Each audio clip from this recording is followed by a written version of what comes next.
আগামী 2 ঘন্টায় বজ্রবিদ্যুৎ সহ ঝড় বৃষ্টির পূর্বাভাস দক্ষিণবঙ্গের 3 জেলায়। তো বন্ধুরা, বাংলার কোন কোন জেলাগুলিতে বজ্রবিদ্যুৎ সহ ঝড় বৃষ্টির পূর্বাভাস রয়েছে বিস্তারিত জানিয়ে দেব এই ভিডিওতে। ভিডিওটি ভালো লাগলে লাইক করবেন আর এমন ধরনের গুরুত্বপূর্ণ আবহাওয়ার খবর সবার প্রথম দেখার জন্য এই চ্যানেলটিকে সাবস্ক্রাইব করে পাশে থাকা বেল আইকনটি প্রেস করে দিন। চলুন এক নজরে দেখে নেওয়া যাক আগামী 2 ঘন্টায় বজ্রবিদ্যুৎ সহ ঝড় বৃষ্টির পূর্বাভাস দক্ষিণবঙ্গের 3 জেলায়। বীরভূম ও পশ্চিম বর্ধমান জেলায় আগামী 2 ঘন্টার মধ্যে বজ্রবিদ্যুৎ সহ হালকা থেকে মাঝারি বৃষ্টির সতর্কতা জারি করা হয়েছে।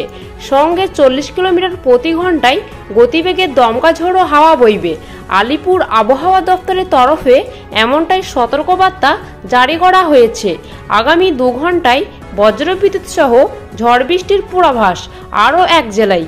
মুর্শিদাবাদ জেলায় আগামী 2 ঘন্টার মধ্যে বজ্রবিদ্যুৎ সহ হালকা থেকে মাঝারি বৃষ্টির সতর্কতা রয়েছে।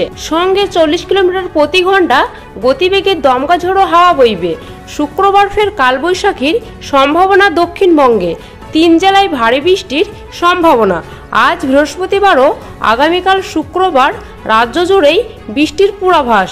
বেশিরভাগ জেলাতে দিনভর মেঘলা আকাশ থাকবে, 2-1 জায়গায় আংশিক মেঘলা আকাশ। বজ্রবিদ্যুৎ সহ হালকা থেকে মাঝারি বৃষ্টির সঙ্গে দমকা ঝোড়ো হাওয়া বইবে। শনিবার থেকে বৃষ্টির পরিমাণ কমবে। দক্ষিণবঙ্গ ও উত্তরবঙ্গের সব জেলাতেই বজ্রবিদ্যুৎ সহ হালকা থেকে মাঝারি বৃষ্টি, দফায় দফায় দিনভর সঙ্গে হালকা ঝোড়ো বাতাস বইবে। 30 থেকে 50 কিলোমিটার প্রতি ঘন্টা গতিবেগে দমকা বাতাস বইতে পারে। বজ্রপাতের আশঙ্কা থাকবে। মূলত বিকেল বা সন্ধ্যার পর ঝড় বৃষ্টির সম্ভাবনা বেশি হবে। কলকাতায় ঝড় ও বৃষ্টির প্রভাব দিন ও রাতের তাপমাত্রা স্বাভাবিকের থেকে বেশ কিছুটা নিচে নেমেছে। দিন ও রাতের তাপমাত্রা স্বাভাবিকের থেকে 3 ডিগ্রির বেশি নিচে নেমে গিয়েছে। সকালে আংশিক মেঘলা আকাশ, পরে মেঘলা আকাশ। সকালের মনোরম আবহাওয়া থাকলেও বেলা বাড়লে গরম অনুভূত হবে। বিকেল বা সন্ধ্যার পর ঝড় বৃষ্টির সম্ভাবনা। বজ্রবিদ্যুৎ সহ বৃষ্টির সম্ভাবনা প্রবল।